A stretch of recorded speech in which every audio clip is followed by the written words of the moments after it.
bonjour. Goedemorgen. Vandaag, dag op dag, een jaar geleden, werd de federale fase afgekondigd in het kader van de COVID-pandemie. Het afgelopen jaar hebben we onder andere via deze persconferenties jullie geïnformeerd over de stand van zaken. En dat zullen we ook de komende weken, maanden blijven doen.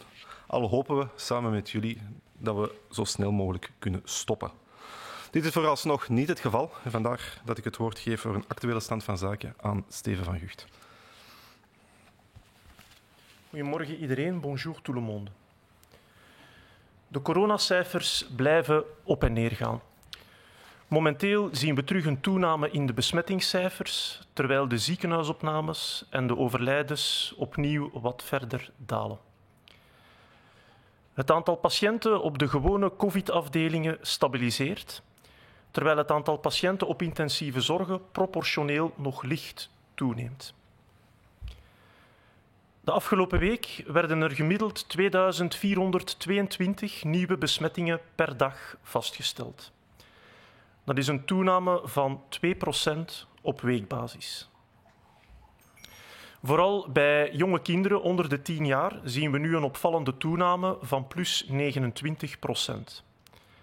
Dit is goed voor meer dan 80% van de stijging van de cijfers. Het is wel belangrijk om te vermelden dat de algemene besmettingsgraad bij kinderen, dus het aantal besmettingen per 100.000 kinderen, nog altijd een stuk lager blijft dan bij oudere leeftijden. Er wordt nu ook terug een pak meer getest bij kinderen door de heropening van de school of door het hervatten van de klassen na de krokusvakantie. De besmettingsgraad is momenteel het hoogst bij de tieners, twintigers en dertigers. We zien in Vlaanderen en Wallonië toenames. In Vlaanderen met plus 5% en in Wallonië met plus 2%.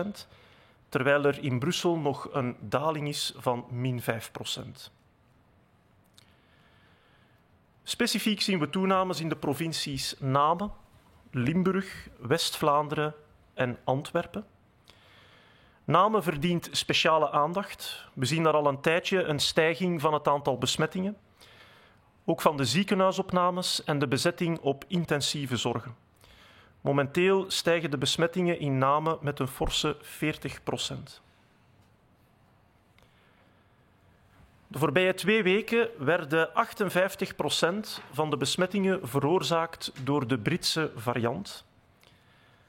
De Britse variant blijft daarmee dominant, maar de laatste week lijkt de opmars wel te vertragen.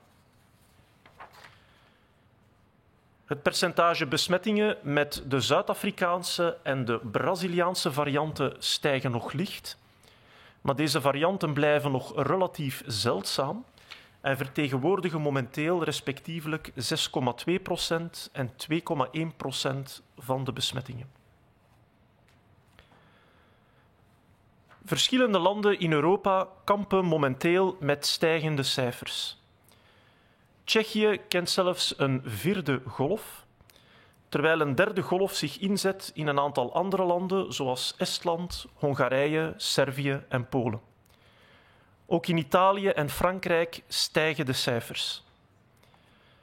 Omwille van de zware belasting in de Franse ziekenhuizen werden recent patiënten doorverwezen naar Belgische ziekenhuizen. Een combinatie van maatregelmoeheid en de opkomst van de Britse variant worden met de vinger gewezen. Al bij al blijft binnen deze moeilijke context de Belgische situatie nog relatief stabiel. Het illustreert dat een consistente opvolging van de maatregelen in de komende winterweken nog heel belangrijk zal blijven. We zien nog steeds een toename van het aantal uitbraken op werkplaatsen, terwijl er een lichte afname is van het aantal uitbraken in de scholen. Wat betreft de uitbraken op werkplaatsen gaat dit meestal over sectoren waar telewerken moeilijk is. Denk maar aan de vleesverwerkende en voedselverwerkende industrie, ook de bouwsector, de zorgsector natuurlijk, politie, reinigingsdiensten. Daar kunnen mensen meestal niet telewerken en dan zie je dat daar ook de meeste uitbraken gemeld worden. Van alle actieve uitbraken die de afgelopen week werden gemeld, bevinden de meeste zich, zoals gezegd, op de werkplaats, 40%, gevolgd door de scholen met 29%. Het aandeel uitbraken in woonzorgcentra is sterk gedaald en momenteel stabiel. Het vertegenwoordigt ongeveer 11% van alle gerapporteerde uitbraken. We moeten hierbij wel altijd vermelden dat uitbraken die plaatsvinden in collectiviteiten zoals scholen, werkplaatsen of in woonzorgcentra beter geregistreerd worden dan uitbraken die in de algemene bevolking plaatsvinden. De nieuwe ziekenhuisopnames vertonen opnieuw sinds enkele dagen een lichte daling. De afgelopen week waren er gemiddeld 146 nieuwe ziekenhuisopnames per dag. Dat is 6% minder dan de week ervoor. De totale ziekenhuisbezetting stabiliseert momenteel op een totaal van 1910 patiënten. Terwijl de bezetting op intensieve zorgen weliswaar nog verder doorstijgt met plus 5%. Er liggen momenteel 446 patiënten op intensieve zorgen.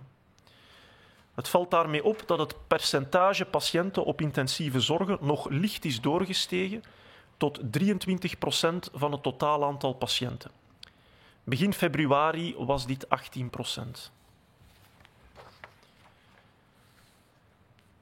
De overlijdens gaan verder in dalende lijn. Gemiddeld vielen er de afgelopen week 26 overlijdens per dag te betreuren. Dat is een daling van 3% op weekbasis. Bij de rusthuisbewoners is deze daling veel meer uitgesproken, met min 30%. Het aantal COVID-overlijdens in de woonzorgcentra is momenteel bijzonder laag, met iets minder dan 2 overlijdens per dag. Begin november bedroegen dit nog meer dan 60 overlijdens per dag. 27% van de 85-plussers kreeg ondertussen een eerste inenting. En ondertussen hebben 687.000 of 6% Belgen een eerste dosis van het COVID-vaccin gekregen. En 357.000 of 3,1% een tweede dosis. Vooral het aantal mensen die een eerste dosis gekregen hebben, is daarmee toegenomen in de voorbije week. Vervolgens geven we ook nog een korte update van de situatie in de woonzorgcentra. De situatie daar blijft verbeteren. Ten opzichte van de voorgaande week kenden alle cijfers een dalende of stabiliserende trend en bleven laag in alle gewesten. Afgelopen week is het aantal besmettingen onder bewoners verder gedaald naar 0,5 besmettingen per 1000 bewoners, of zelfs iets lager nog, en dat in alle gewesten. Je kan dat zien in deze grafiek. Slechts 1% van de Vlaamse woonzorgcentra en minder dan 0,5% van de Waalse woonzorgcentra hebben een grote uitbraak met minstens 10 of meer bevestigde gevallen gemeld. In Brussel werden geen grote uitbraken gemeld.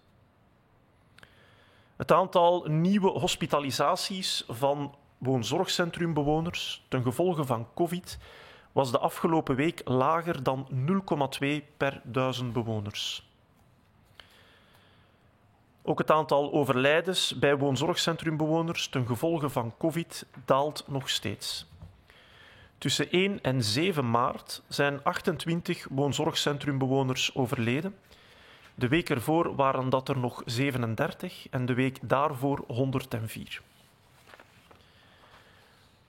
Ten slotte nog een kleine mededeling betreft een netwerkonderbreking bij Cienzano.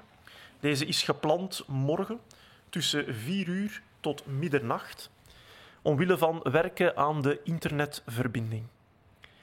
De Cienzano-websites en de Lime Survey-toepassingen zullen daarom niet toegankelijk zijn gedurende die periode en Cienzano zal ook niet bereikbaar zijn via e-mail. U kan de recente COVID-cijfers morgen dus best consulteren voor 4 uur. Dank u voor uw aandacht.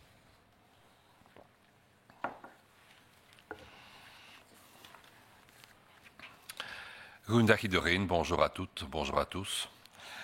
Alors les chiffres continuent, comme ces derniers temps d'ailleurs, à augmenter et à diminuer un peu de manière variable d'un jour à l'autre. Actuellement, nous constatons une légère augmentation des contaminations, alors que par contre les hospitalisations et les décès diminuent à nouveau. Le nombre de patients en unité Covid se stabilise. Par contre, on a une petite augmentation des patients qui sont hospitalisés en soins intensifs. Si on s'intéresse, comme on le voit sur la diapositive, au nombre de nouvelles infections, on a eu en moyenne 2422 nouvelles infections par jour, ce qui est effectivement une augmentation de 2%. Ceci est particulièrement manifeste au niveau des enfants, dans lequel l'augmentation est de 29%. Cela représente plus de 80% de l'augmentation globale, mais il faut cependant noter que ce taux d'infection chez les enfants de moins de 10 ans reste plus bas que celui de la population d'âge plus élevé. Effectivement, les enfants sont rentrés à l'école, par exemple, et on réalise inévitablement dans ce contexte plus de tests chez eux. Le taux d'infection le plus élevé est chez les adolescents et chez les personnes de la vingtaine et de la trentaine. L'augmentation dont nous parlions est prononcée en Flandre, à 5%. Elle est de 2% en Wallonie. À Bruxelles, on continue à avoir une diminution de 5%. Si on regarde les différentes provinces, on voit d'ailleurs que les diminutions sont peu importantes, de l'ordre de 1 à 3%, sauf dans le Brabant wallon avec moins 23%. Si on voit les provinces dans lesquelles on a une augmentation dans 3 provinces flamandes, en Flandre occidentale, à Anvers et dans le Limbourg, mais on est surtout frappé par l'augmentation importante qui a lieu dans le Namurois. Depuis quelque temps, en effet, on y observe une augmentation du nombre d'infections, c'est ce dont on parle pour l'instant, mais aussi des hospitalisations et de l'occupation dans les lits de soins intensifs. Et donc, il y a là une attention particulière à apporter actuellement. Au cours des 2 dernières semaines, 58%, donc on n'est pas encore à 2 tiers, mais presque, des infections ont été liées au variant britannique. C'est donc clairement un variant qui est maintenant dominant, déjà depuis quelque temps, mais dont l'augmentation semble se ralentir. Par ailleurs, les 2 autres variants majeurs connus, le variant sud-africain et le variant sud-américain, brésilien en l'occurrence, sont présents, mais de manière encore contenue sur le territoire, puisque pour le sud-africain, c'est à 6,2% et pour le brésilien à 2,1%. Dans le contexte actuel, que voit-on en Europe? Eh bien, on sait tous par la radio, la télévision, que plusieurs pays européens sont confrontés à des chiffres en hausse. La Tchéquie, que vous voyez en gris sur la carte ici, est même confrontée à une 4e vague. Plusieurs pays ont des 3e vagues significatives. C'est le cas de pays comme l'Estonie, la Hongrie, la Serbie et la Pologne. Dans d'autres pays, que vous voyez juste au-dessus de la ligne Belgium, l'Italie et la France, on a également une augmentation du nombre de cas. Dans ce contexte, et dans le contexte d'une pression importante sur les hôpitaux, un petit nombre de patients d'ailleurs français ont été hospitalisés en Belgique de manière à soulager très partiellement leur système de santé. Ceci se met, c'est le plus plausible, en place dans le contexte d'une part du variant anglais et d'autre part en France d'une lassitude face aux mesures. Lassitude que nous connaissons tous, que nous connaissons aussi, et ceci doit être un élément supplémentaire pour nous renforcer dans l'idée qu'actuellement il faut continuer, au moins pour un certain temps, à appliquer les mesures qui nous permettent, dans ce corset relativement serré que nous connaissons depuis des mois, de réagir plutôt favorablement par rapport à d'autres pays à la situation épidémiologique et à l'émergence des variants. Alors si on s'intéresse maintenant au foyer, au cluster, comme on le voit sur la diapositive ici, on a une augmentation du nombre des foyers sur les lieux de travail et une légère diminution dans les écoles. Globalement, pour les clusters actifs confirmés la semaine dernière, on a la majorité de ces clusters qui sont présents sur les lieux de travail, c'est 40% des clusters, tout spécialement dans les endroits où on ne peut pas facilement travailler à domicile, ou c'est même impossible. C'est le cas d'un certain nombre de secteurs de l'industrie, comme des secteurs de la boucherie par exemple, c'est le cas dans la police, les pompiers ou des services de nettoyage. Au niveau des écoles, on a 29% du total des clusters qui y sont présents. Dans les maisons de repos, et on en reparlera à la fin de cette conférence de presse, la proportion des clusters qui est rencontrée continue à diminuer et ceci est toujours dans le même sens favorable. Si on s'intéresse aux hospitalisations cette fois-ci, eh bien on voit qu'on est globalement toujours sur le même haut plateau depuis pas mal de semaines et de mois. La semaine dernière, il y a eu en moyenne 146 nouvelles hospitalisations par jour. C'est une diminution de 6%. Stabilisation, on le disait, du nombre de lits occupés, puisqu'il y a actuellement 1910 lits occupés par des patients Covid. Ceci correspond effectivement à une totale stabilisation, c'est 0% de modification, que par contre l'occupation des lits de soins intensifs continue à augmenter légèrement, 5% en l'occurrence pour atteindre 446 lits occupés. Le pourcentage de patients en soins intensifs par rapport au total des patients hospitalisés a ainsi augmenté progressivement depuis début février où il était de 18% jusqu'à maintenant où il atteint 23%. Au niveau des décès, nous continuons cette lente diminution, comme vous le voyez très bien sur la courbe. Nous avons encore actuellement à déplorer 26 décès par jour. C'est une diminution de 3%. Tout particulièrement marqué au niveau des maisons de repos et de soins, où cette diminution est de 30%. Il y a actuellement dans les maisons de repos et de soins moins de 2 décès par jour liés au Covid. Si on veut se rappeler le moment de la deuxième vague, par exemple le mois de novembre, à ce moment-là, on comptait plus de 60 décès par jour dans les maisons de repos. Dans les bonnes nouvelles, c'est l'évolution de la vaccination. On a maintenant dépassé un quart de nos plus de 85 ans, en l'occurrence 27% qui ont reçu leur première dose de vaccin. Cela signifie que 687 000 Belges ont reçu une première dose et 357 000 une deuxième dose.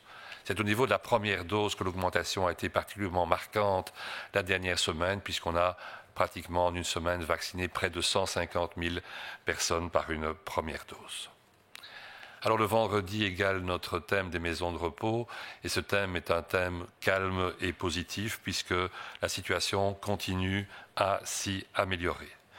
Tous les chiffres continuent à diminuer, et comme vous le voyez, on est en train de rejoindre une situation relativement calme que l'on connaissait vers la 37e semaine de 2020. Et ceci est le cas dans toutes les régions du pays. Le nombre de nouvelles infections parmi les résidents a continué à baisser. Il atteint actuellement 0,5 par 1000 résidents dans toutes les régions du pays. Au niveau des maisons de repos où il y a plus de 10 cas, c'est la situation dans 1% des maisons de repos flamandes et moins d'un demi% des maisons de repos wallonnes, avec déjà depuis tout un temps l'absence de tels cas dans la région de Bruxelles-Capitale. Si on s'intéresse aux hospitalisations des résidents de maisons de repos, il est inférieur à 0,2 pour 1000 résidents. Et comme on l'a déjà dit lorsque nous avons parlé des décès, le nombre de décès continue à diminuer. La semaine du 1er au 7 mars, en l'occurrence, il y a eu 28 décès de résidents de maisons de repos et de soins liés au Covid. La semaine qui précédait, ce chiffre était de 37 et la semaine d'avant encore, il était de 104. Alors, des petites housekeeping, des informations pour ceux qui se branchent fréquemment sur le site de Cienzano, comme vous le voyez, et ceci reprend une information qu'on vous a donnée il y a quelques jours par rapport à ce week-end. Ce week-end, le réseau sera interrompu de 16h à minuit au niveau du site de Cienzano, au niveau des applications Lime Survey, et il n'y aura pas de manière de joindre Cienzano par mail, ce qui veut dire à nouveau que si on veut consulter les chiffres, il vaudra mieux le faire avant 16h demain. Merci pour votre attention et bon week-end.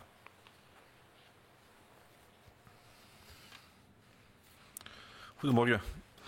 Na de beslissing van het overlegcomité vorige week vrijdag kunnen we weer buiten samenkomen met 10 personen. Hier hebben heel veel mensen naar uitgekeken. Iedereen hunkert immers naar meer sociale contacten. Dit zal ons ook moed geven om de komende weken de maatregelen vol te houden. Maak van deze mogelijkheid ook gebruik om af te spreken met mensen die het wat moeilijker hebben, die zich misschien in deze periode slecht in hun vel te voelen. Een goed gesprek betekent heel veel in deze vreemde en moeilijke periode. Het is echter belangrijk om aandacht te hebben voor een aantal voorzorgsmaatregelen als je buiten afspreekt met vrienden of familie. Je kan buiten afspreken met 10 volwassenen. Kinderen tot en met 12 jaar tellen hierbij niet mee. Het allerbelangrijkste, respecteer steeds de veiligheidsafstand, de social distancing tussen de verschillende aanwezige personen. Spreek steeds buiten af, in een park of in een bos, maar dit kan ook in een privétuin of op een terras bij mensen thuis zijn. Als je je een beetje ziek voelt of je hebt kleine symptomen, zeg dan uw afspraak af. Zo bescherm je de gezondheid van uw familie of uw vrienden. Zorg ervoor dat je geen zaken deelt met elkaar. Denk bijvoorbeeld aan chips of nootjes. Met de nodige aandacht voor de voorzorgsmaatregelen kan je wel op een veilige manier samen een glas drinken, maar respecteer hierbij steeds de afstandsregels. Veel mensen zullen misschien plannen gemaakt hebben om dit weekend buiten af te spreken met familie of met vrienden. Jammer genoeg zijn de weersvoorspellingen niet al te gunstig. Dit mag echter geenszins een reden zijn om de geplande afspraken binnen te laten doorgaan. Met aangepaste kleding is een wandeling met vrienden nog steeds mogelijk. Als je dit niet ziet zitten, verplaats je dan je afspraak naar een latere datum wanneer het mooier weer is. Wat uw plannen ook zijn dit weekend, respecteer steeds de veiligheidsmaatregelen, maar geniet er vooral van. Dank u wel.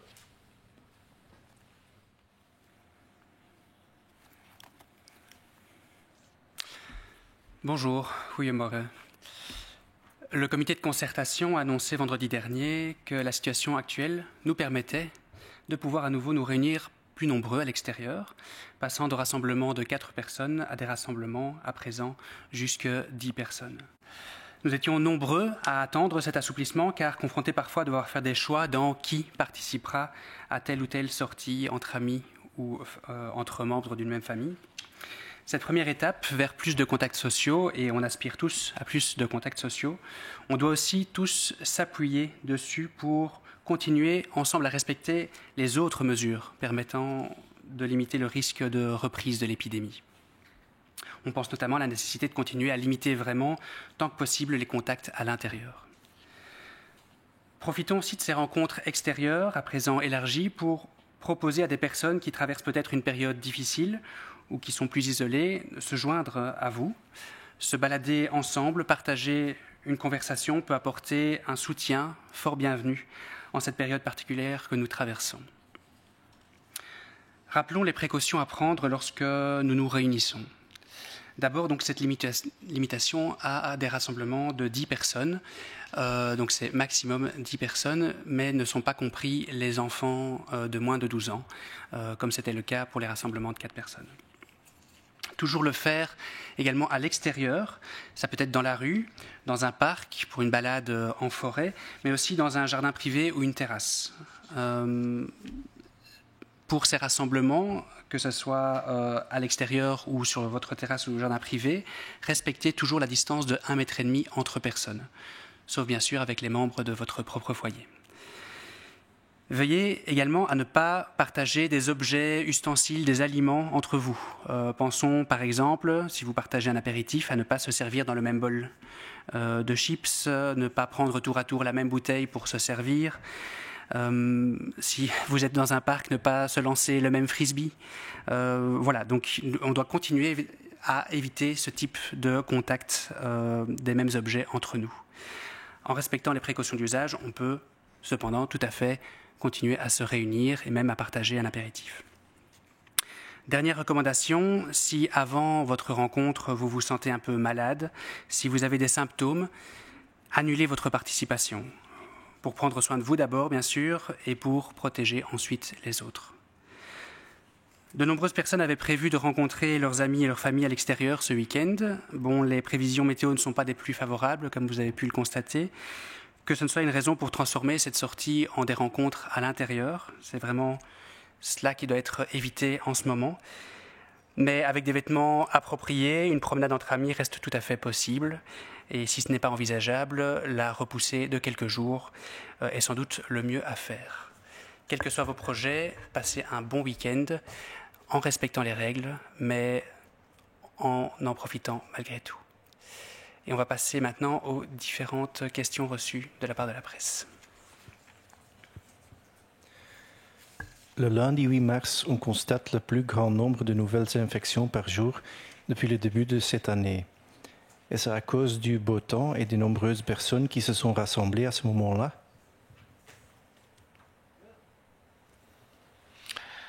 Alors, il est difficile de dire sur un chiffre l'impact d'un week-end ensoleillé une semaine avant. Il faut souligner, comme c'est dit dans la question, qu'il s'agit d'un lundi. On sait que systématiquement, si on accorde la courbe des nouvelles contaminations de Cienciano, le lundi, il y a plus de cas parce qu'on récupère ceux des personnes qui étaient malades le week-end et qui n'allaient pas se faire tester à ce moment-là. Soulignons que nous sommes toujours sur un plateau relativement élevé et que seul l'examen des chiffres consolidés, ne sont pas encore des jours qui suivent, nous permettront de tirer éventuellement des conclusions de l'impact de sortie et d'un week-end ensoleillé par rapport aux nouvelles contaminations. Donc un peu de patience pour en tirer des conclusions.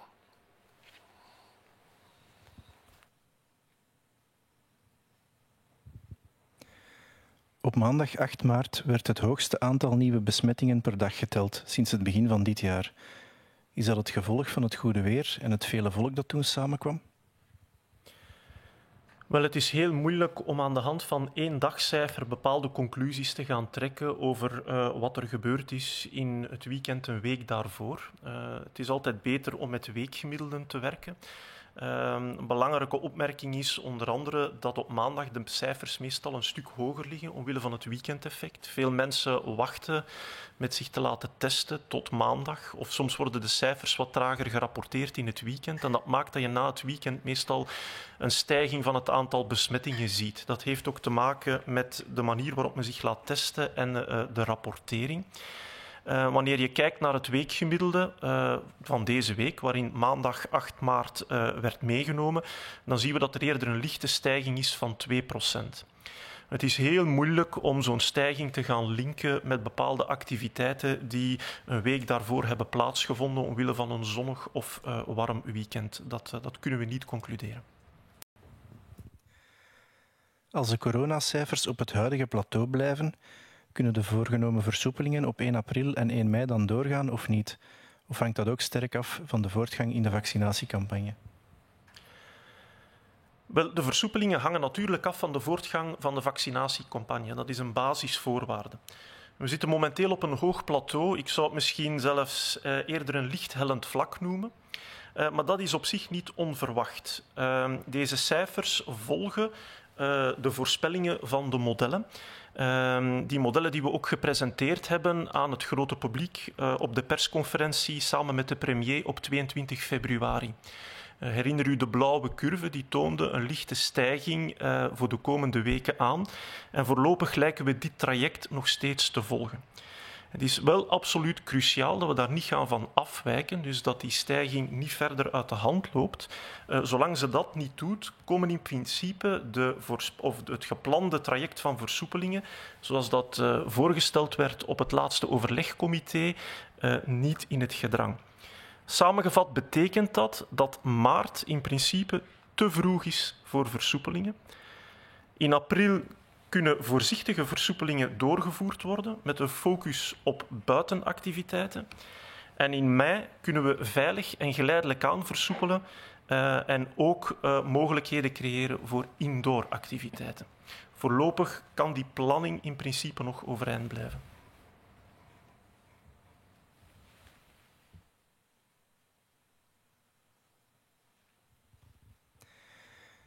Si les chiffres restent au niveau actuel, les assouplissements prévus au niveau des mesures pour le 1er avril et le 1er mai peuvent-elles avoir lieu?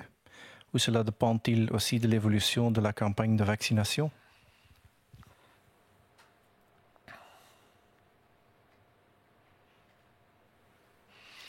Alors il est très clair, il doit rester très clair que l'assouplissement est quelque chose qui doit être en parallèle avec la campagne de vaccination.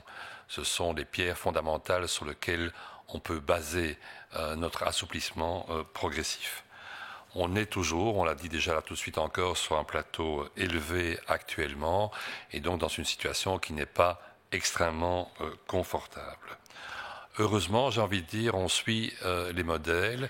Et pour ceux qui se souviennent de la conférence de presse du 22 février avec le Premier ministre, différents modèles ont été présentés. Et dans ces modèles, on voyait au milieu des courbes une courbe bleue, qui était la courbe, je dirais, qu'on espérait le plus suivre et que, heureusement, on suit encore point par point actuellement.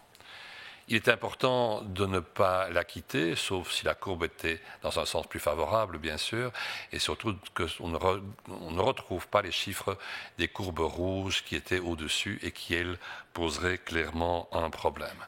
Dans la mesure où on suit cette courbe bleue, on suit les prévisions et donc on peut s'attendre, mais c'est une décision du politique bien sûr, à ce que soient appliquées les mesures telles qu'elles avaient été dites à ce moment-là, c'est-à-dire que mars était encore tôt à cause de l'évolution de la campagne de vaccination, à cause du doute qui reste sur le variant anglais pour lequel les informations qu'on vous a données aujourd'hui sont plutôt favorables et rassurantes, qu'avril permettrait l'ouverture d'un certain nombre d'activités essentiellement, si pas exclusivement, en extérieur, et qu'à partir de mai, si tout allait toujours bien, les activités intérieures étaient, elles aussi, envisageables. Donc nous sommes sur une courbe qui va dans ce sens-là. Espérons et faisons tout ce qu'il faut pour y rester et que l'on puisse en extrapoler un assouplissement des mesures.